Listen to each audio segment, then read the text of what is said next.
Hello, नमस्कार, सत श्री अकाल, राम राम आप सभी को। कैसे हैं आप सब?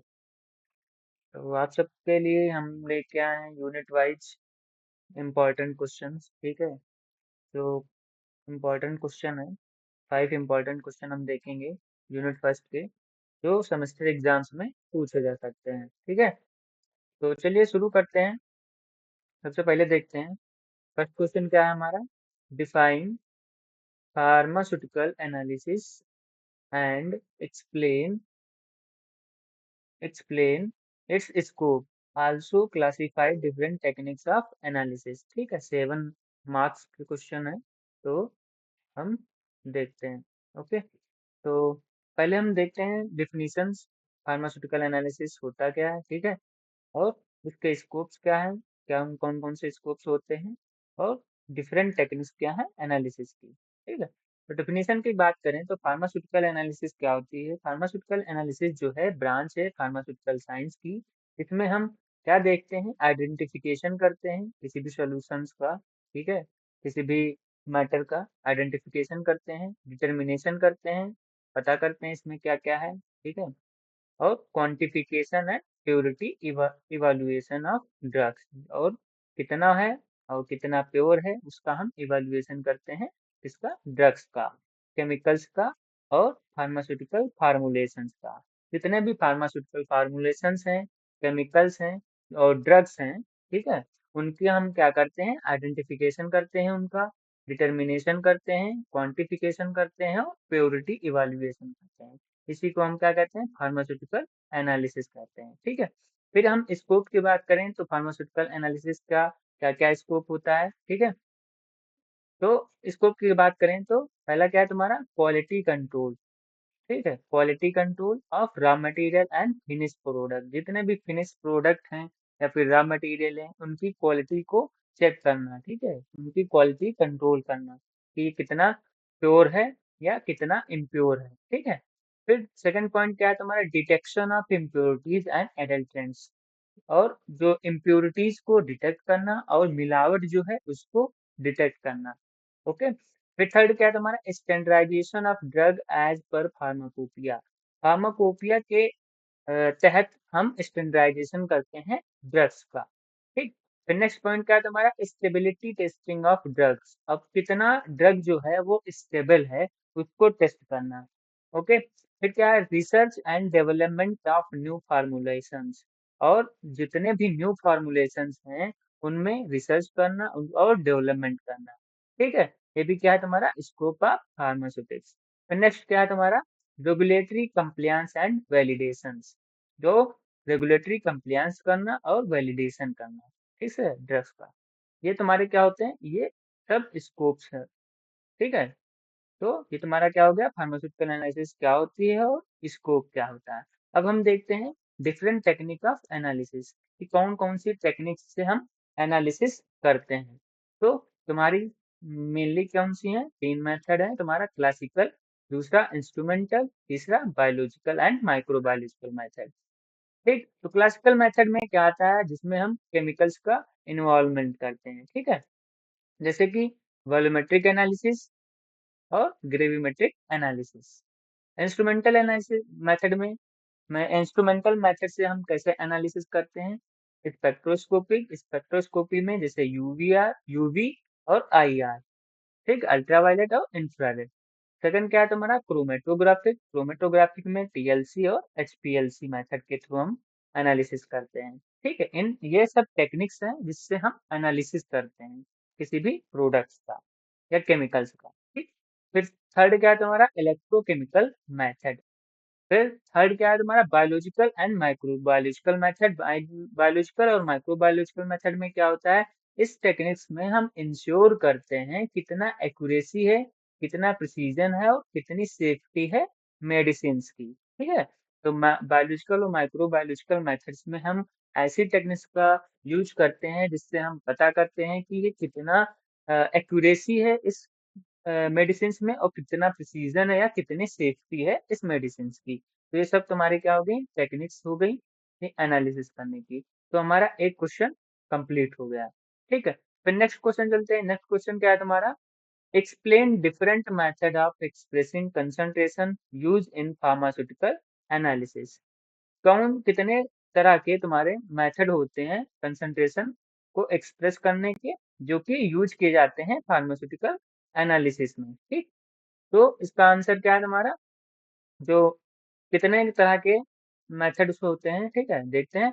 कंसंट्रेशन एक्सप्रेस करते हैं ताकि क्वांटिटी जितना है सॉल्यूट का, ठीक है, कितना सॉल्यूट की क्वांटिटी जो है वो प्रेजेंट है तुम्हारे गिवन क्वांटिटी ऑफ सॉल्यूशन या सॉल्वेंट में, ठीक है, इसी को एक्सप्रेस करने के जो मेथड है उन्हीं को हमें बताना है। ठीक है, तो कितनी क्वांटिटी जो है सॉल्यूट की प्रेजेंट होती है किसी भी गिवन सॉल्यूशन या सॉल्वेंट में, उसी के कंसंट्रेशन को एक्सप्रेस करना।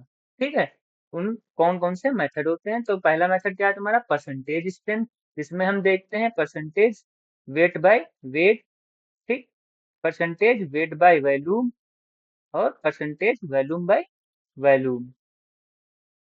ठीक है, ये परसेंटेज हो गया। सेकंड क्या हो गया तुम्हारा, मोलैरिटी। मोलैरिटी क्या फार्मूला क्या होता है, number of mole of solute पर लीटर ऑफ सोल्यूशन। ठीक है, number of mole of solute upon litre of solution. ठीक है, नॉर्मलिटी। नॉर्मलिटी क्या होती है, ग्राम इक्विवेलेंस ऑफ सोल्यूट पर लीटर ऑफ सोल्यूशन, कितना ग्राम इक्विवेलेंट सोल्यूट का पर लीटर ऑफ सोल्यूशन में प्रेजेंट है। ठीक है, ये क्या होगी तुम्हारी नॉर्मलिटी हो गई। फिर क्या है मोलैलिटी। मोलैलिटी क्या होती है, कितने मोल्स जो है पर केजी ऑफ सॉल्वेंट प्रेजेंट है, ये क्या होता है तुम्हारा मोलैलिटी हो गया।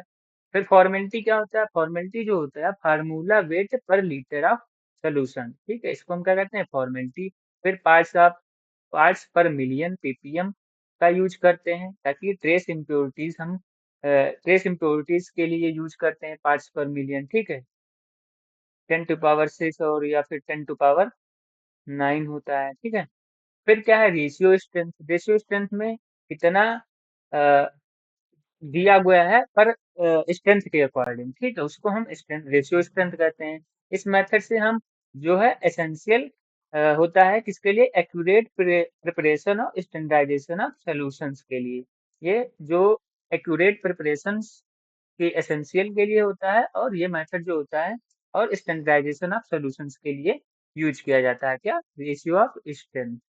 ठीक, तो ये इस मेथड से इस तरह से हम जो है डिटरमाइन करते हैं, जो मेथड्स हैं वो एक्सप्रेस करते हैं कंसंट्रेशन और का यूज करते हैं फार्मास्यूटिकल एनालिसिस में। ठीक है, इन मेथड से हम एक्सप्रेस करते हैं।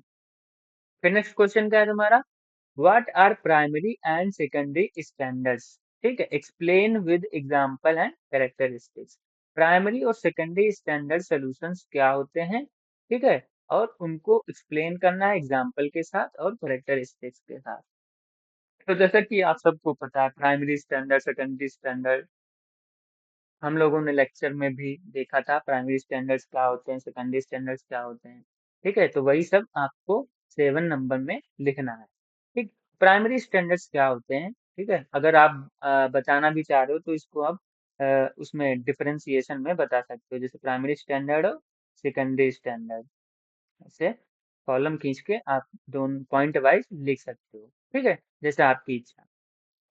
तो प्राइमरी स्टैंडर्ड्स क्या होते हैं, प्राइमरी स्टैंडर्ड्स जो होते हैं हाईली प्योर सब्सटेंस होते हैं, ठीक, और इनका यूज करते हैं स्टैंडर्ड सॉल्यूशन डायरेक्टली। ठीक है, स्टैंडर्ड सॉल्यूशन को प्रिपेयर करने के लिए, ठीक है, डायरेक्टली स्टैंडर्ड सॉल्यूशन को प्रिपेयर करने के लिए हम प्राइमरी स्टैंडर्ड्स का यूज करते हैं। क्यों, क्योंकि ये हाईली प्योर सब्सटेंस होते हैं। ठीक, कैरेक्टरिस्टिक की बात करें तो ये क्या होते हैं, हाईली प्योरिटी होती है, इनकी प्योरिटी जो होती है हाई होती है, स्टेबल स्टेबल होते हैं और नॉन हाइग्रोस्कोपिक होते हैं। ठीक है, मतलब इसमें मॉइस्चर नहीं लगता है। ठीक है, फिर क्या है हाई मॉलिक्यूलर वेट, इनका मॉलिक्यूलर वेट हाई होता है, इजी सोल्यूबल और जल्दी से सोल्यूबल हो जाते हैं, जल्दी से घुल जाते हैं। एग्जाम्पल क्या है तुम्हारा, ऑक्जेलिक एसिड और पोटेशियम डाइक्रोमेट। ये तो ये तुम्हारा क्या हो गया, प्राइमरी स्टैंडर्ड सोल्यूशन। फिर सेकेंडरी स्टैंडर्ड सोल्यूशंस क्या होते हैं, ये सारे सोल्यूशंस वो सब्सटेंस सोल्यूशंस होते हैं जो प्राइमरी स्टैंडर्ड्स का यूज करके हम स्टैंडर्डाइज करते हैं। ठीक है, इन सॉल्यूशंस को हम क्या करते हैं, सेकेंडरी स्टैंडर्ड जो होते हैं वैसे सब्सटेंस होते हैं जो सॉल्यूशंस करते हैं ताकि स्टैंडर्डाइज कर सकें प्राइमरी स्टैंडर्ड सॉल्यूशन से, ठीक है। जो प्राइमरी स्टैंडर्ड सॉल्यूशन से स्टैंडर्डाइज करने के लिए हम सेकेंडरी स्टैंडर्ड सॉल्यूशंस का या सब्सटेंस का यूज करते हैं, ठीक है। ये सेकेंडरी सॉल्यूशंस कहलाते हैं। क्यों? क्योंकि इसमें क्या होता है, ये लेस प्योर होते हैं, हाइग्रोस्कोपिक इन नेचर होते हैं, मतलब अनस्टेबल होते हैं, मतलब आप इसको अगर ऐसे ही सरफेस पर रख देंगे तो ये क्या हो जाएंगे, लिक्विड में हो जाएंगे, मतलब ये हाइग्रोस्कोपिक है, मॉइस्चर इसमें लग जाएगा तुरंत। और ये इनका हम एक्यूरेट वेट नहीं कर सकते हैं, इतने ज्यादा ये हाइग्रोस्कोपिक मटेरियल्स होते हैं, ठीक, और लेस प्योर होते हैं। एग्जाम्पल की बात करें तो एग्जाम्पल क्या है, sodium hydroxide, NaOH, HCl, potassium permanganate, ठीक है। और प्राइमरी स्टैंडर्ड जो होते हैं वो इंश्योर कराते हैं एक्यूरेसी को, जबकि सेकेंडरी स्टैंडर्ड जो होते हैं वो किसके लिए रिक्वायर्ड होते हैं, स्टैंडर्डाइजेशन के लिए, ठीक है। प्राइमरी स्टैंडर्ड इंश्योर कराते हैं कि ये इतना इसका एक्यूरेसी इतनी है, ठीक है। और सेकेंडरी स्टैंडर्ड जो होते हैं वो स्टैंडर्डाइजेशन के लिए हम यूज करते हैं, ठीक। तो ये तुम्हारा थर्ड क्वेश्चन हो गया। फोर्थ क्वेश्चन क्या है तुम्हारा, describe preparation and standardization of any two of the following solutions. आपको इसमें इनका प्रिपरेशन लिखना है और स्टैंडर्डाइजेशन लिखना है, ठीक है, किसी भी दो सॉल्यूशंस का, जैसे कि ऑक्जेलिक एसिड हो गया और सोडियम हाइड्रोक्साइड हो गया, या फिर HCl और पोटेशियम परमैंगनेट, इसमें से किसी दो। तो आप अपने अकॉर्डिंग जो आ रहा हो वो आप अपने अकॉर्डिंग लिख सकते हैं। तो इसका हम देखते हैं ऑक्जेलिक एसिड का जो 0.1 नॉर्मल है, ठीक है, उसका प्रिपरेशन कैसे करते हैं। आप सबको जो है थोड़ा डिटेल में लिखना पड़ेगा, आपको प्रिपेयर कैसे करना है, क्या क्या यूज करते हैं, कौन सा ग्लास वेयर, वो सब आप सब बना के लिख लेते हो, हमें अच्छे से पता है। तो आप अपने अकॉर्डिंग लिख लेना, लेकिन ध्यान देना कि ये जो पॉइंट लिखे हुए हैं ये पॉइंट्स जो है आप अगर याद रखोगे तो बहुत अच्छी बात है, ठीक है। पॉइंट याद रखना, बाकी लिख तो आप दोगे ही, ठीक है। तो प्रिपरेशन कैसे करते हैं, हम वेट करते हैं 6.3 ग्राम ऑक्जेलिक एसिड को, फिर उसको डिसॉल्व करते हैं डिस्टिल्ड वाटर में, और वॉल्यूम मेकअप कर देते हैं 1000 ml, मतलब 1 लीटर हम उसका बना लेते हैं, ठीक, ऑक्जेलिक एसिड को।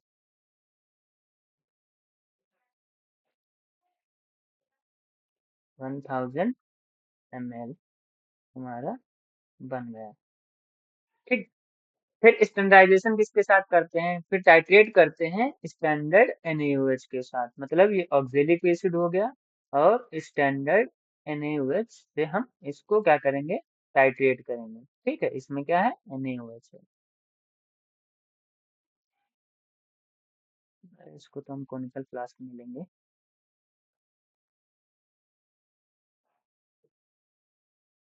ठीक है। और इंडिकेटर कौन सा यूज करेंगे, हम फिनोल्फ्थालीन इंडिकेटर यूज करेंगे, ठीक है। जब तक कलर नहीं आ जाता तब तक आपको NaOH इसमें ऐड करते जाना है, जब से कलर आ जाएगा आप वो चेंज कर, मतलब वहां से स्टॉप हो जाएगी। फिर दूसरा तुम्हारा क्या है, पोटेशियम परमैंगनेट। पोटेशियम परमैंगनेट का हम कैसे प्रिपरेशन करेंगे और कैसे इसका स्टैंडर्डाइजेशन करेंगे, ठीक है, ये लिखना है। तो प्रिपरेशन कैसे करेंगे, इसको डिजोल्व करेंगे 3.1 ग्राम KMnO4 को डिस्टिल वाटर में, ठीक है। फिर allow to stand and filter, इसको फिल्टर कर लेंगे। फिर स्टैंडर्डाइजेशन कैसे करेंगे, स्टैंडर्डाइजेशन करेंगे हम ऑक्जेलिक एसिड का, ऑक्जेलिक एसिड के साथ, ठीक है, KMnO को ऑक्जेलिक एसिड के साथ हम स्टैंडर्डाइजेशन करेंगे इसका। और जो सोल्यूशन होगा उसको हम टेम्परेचर मेंटेन करेंगे 60 to 70 डिग्री सेल्सियस तक, ठीक है, क्योंकि KMnO सेल्फ इंडिकेटर है तो वो खुद ही कलर चेंज कर देगा, ठीक है। और इसमें क्या होता है, ये स्टैंडर्डाइजेशन जो है इंश्योर कराता है एग्जैक्ट स्ट्रेंथ ऑफ सोल्यूशन, कितना स्ट्रेंथ है सोल्यूशंस का वो एग्जैक्ट बताएगा, ठीक है, स्टैंडर्डाइजेशन करेगा।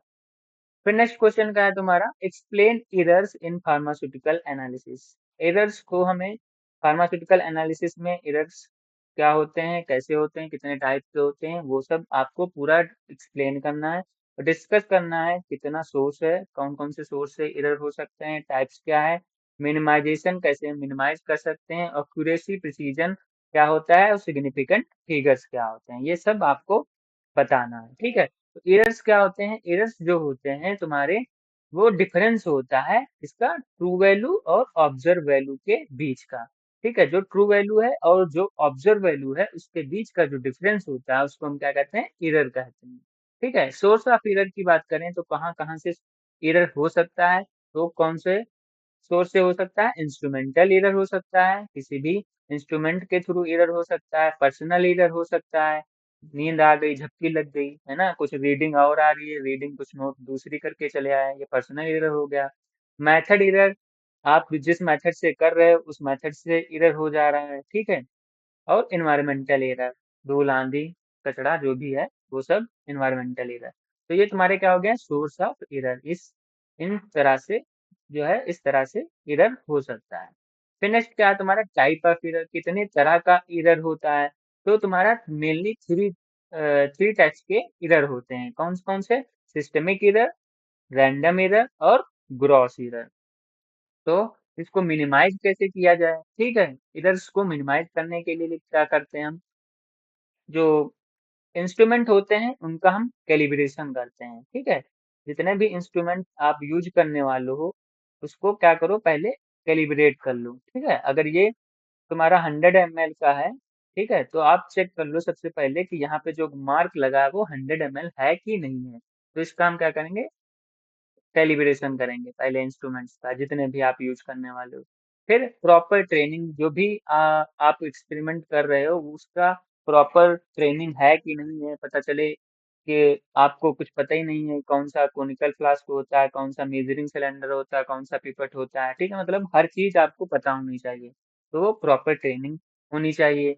और रिपीटेड मेजरमेंट, आपको अगर एक बार सही नहीं आ रहा है तो आप एक एक से कई बार उस चीज को मेजर करो, ठीक है। इस तरह से इधर जो होता है मिनिमाइज हो जाएगा। एक्यूरेसी क्या होती है, एक्यूरेसी जो होती है मेजर्ड वैल्यू और ट्रू वैल्यू का क्लोजनेस होता है, ठीक है। एक्यूरेसी जो मेजर्ड वैल्यू है और जो ट्रू वैल्यू है उसके आसपास का जो वैल्यू होता है उसको हम क्या कहते हैं, एक्यूरेसी कहते हैं, ठीक है। अब प्रिसीजन क्या होते हैं, रिप्रोड्यूसिबिलिटी ऑफ रिजल्ट, ठीक है।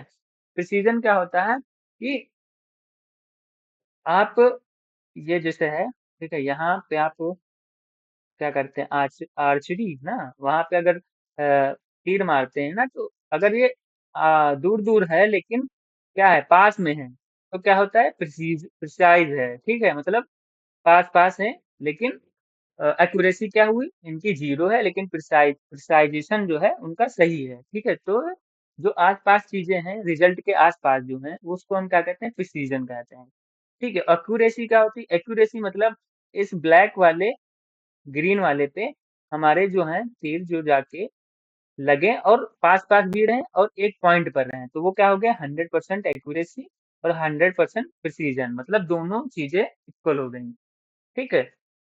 तो ये तुम्हारे एक्यूरेसी और प्रिसीजन हो गए। सिग्निफिकेंट फिगर की बात करें तो सिग्निफिकेंट फिगर क्या होते हैं, डिजिट होता है जो कि इंडिकेट करता है प्रिसीजन ऑफ मेजरमेंट, ठीक है।